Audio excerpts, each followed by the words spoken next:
Hi hello ನಮಸ್ಕಾರ. Welcome back to my YouTube channel. ಇವತ್ತು ಸ್ಯಾರಿ ಕುಚ್ಚು ಹೇಗೆ ಹಾಕೋದು ಅನ್ನೋದನ್ನು ತಿಳಿಸ್ಕೊಡ್ತೀನಿ. ಇವಾಗ ನಾನೊಂದು ಸೀರೆನ ತೆಗೆದುಕೊಂಡಿದ್ದೀನಿ. ಆ ಸೀರೆನ ತಗೊಂಡು ಈ ಥರ ಬಾರ್ಡ್ರಲ್ಲಿ ನೀಟಾಗಿ ಇಟ್ಕೊಂಡಿದ್ದೀನಿ. ಟೇಪ್ ತಗೊಂಡು, ಟೈಲರಿಂಗ್ ಟೇಪ್ ಅದು ಟೇಪ್ನ ತಗೊಂಡು 1 ಇಂಚ್ಗೆ ಮಾರ್ಕ್ ಮಾಡ್ಕೊಳ್ತಾ ಇದ್ದೀನಿ. ಅದಾದಮೇಲೆ ಕುಚ್ಚು ಥ್ರೆಡ್ಡನ್ನು ತಗೊಂಡು 80 ಸುತ್ತನ್ನು ನಾನು ಸುತ್ತಾ ಇದ್ದೀನಿ. ನಿಮ್ಮ ಹತ್ರ ಬೈಂಡ್ ಅಥವಾ ಬೇರೆ ಬುಕ್ಸ್ ಏನಾದರೂ ಇದ್ದರೆ ಅದಕ್ಕೂ ಕೂಡ ನೀವು ಈ ಥರ 80 ಸುತ್ತನ್ನು ಸುತ್ಕೋಬೋದು. 80 ಸುತ್ತನ್ನು ಸುತ್ತಕೊಂಡು ಈ ಥರ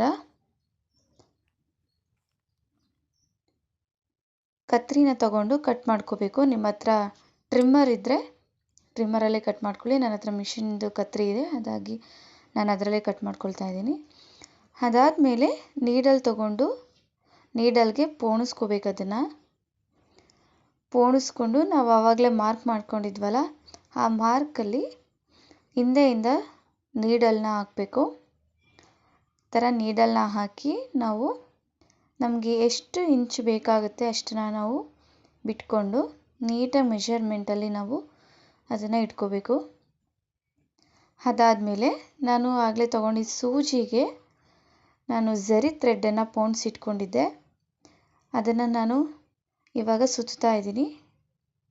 ಒಂದು 5 ರೌಂಡ್ಸ್ನ ನಾನು ಈ ಥರ ನೀಟಾಗಿ ಟೈಟಾಗಿ ಸುತ್ಕೊತಾ ಇದ್ದೀನಿ.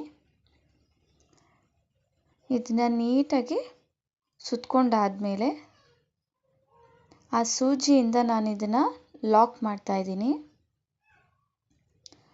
ಈ ಥರ ಲಾಕ್ ಮಾಡಿ ಫಸ್ಟೇ ಹಾಕಿರೋ ಕುಚ್ಚನ್ನ ಅಳತೆಗೆ ನೋಡಿಕೊಂಡು ನನ್ನ ಕತ್ರಿಲಿ ಇದನ್ನು ನಾನು ಕಟ್ ಮಾಡಿಕೊಡ್ತಾ ಇದ್ದೀನಿ. ಈ ಥರ ಕಟ್ ಮಾಡಿಕೊಂಡು ಒಂದೇ ಥರ ಕಾಣಬೇಕು. ಅದಾದಮೇಲೆ ಮತ್ತೆ ನಾನು ಇನ್ನೊಂದನ್ನು ತೋರಿಸ್ತಾ ಇದ್ದೀನಿ. ಈ ಥರ ತಗೊಂಡು ನೀಡಲ್ಗೆ ನೀಟಾಗಿ ಪೋಣಿಸ್ಕೊಂಡಿರಬೇಕು. ಫಸ್ಟು ಐರನ್ ಮಾಡಿದ್ರೆ ಇನ್ನೂ ಚೆನ್ನಾಗಿ ಬರುತ್ತೆ. ಅದಾದಮೇಲೆ ಝರಿ ಥ್ರೆಡ್ ಪೋಣಿಸ್ಕೊಂಡಿದ್ವಲ್ಲ ಸೂಜಿಗೆ, ಅದನ್ನು ನಾನು ಈ ಥರ ಒಂದು 4-5 ರೌಂಡ್ ಸುತ್ತಿಸ್ತೀನಿ. ಟೈಟಾಗಿ ಸುತ್ಕೋಬೇಕು. ಟೈಟಾಗಿ ಸುತ್ಕೊಂಡಾದಮೇಲೆ ಅದೇ ಥರ ಇದನ್ನು ಸೂಜಿನ ಅದರೊಳಗಡೆ ಹಾಕ್ಬಿಟ್ಟು ಲಾಕ್ ಮಾಡಬೇಕು. ಈ ಥರ ಲಾಕ್ ಮಾಡಿಕೊಂಡು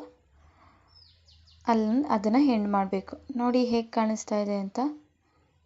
ತುಂಬ ನೀಟಾಗಿ ಎಲ್ಲ ಒಂದೇ ಥರ ಕಾಣಿಸ್ತಾ ಇದೆ. ತುಂಬ ಚೆನ್ನಾಗಿ ಬಂದಿದೆ. ನೋಡಿದ್ರಲ್ವಾ ಸ್ಯಾರಿ ಕುಚ್ಚನ್ನ ಎಷ್ಟು ಸುಲಭವಾಗಿ ಎಷ್ಟು ಬೇಗ ಹಾಕ್ಬೋದು ಅಂತ. ಇನ್ನೂ ಯಾರು ನನ್ನ ಚಾನಲ್ನ ಸಬ್ಸ್ಕ್ರೈಬ್ ಆಗಿಲ್ಲ, ದಯವಿಟ್ಟು ಸಬ್ಸ್ಕ್ರೈಬ್ ಆಗಿ. Thanks for watching.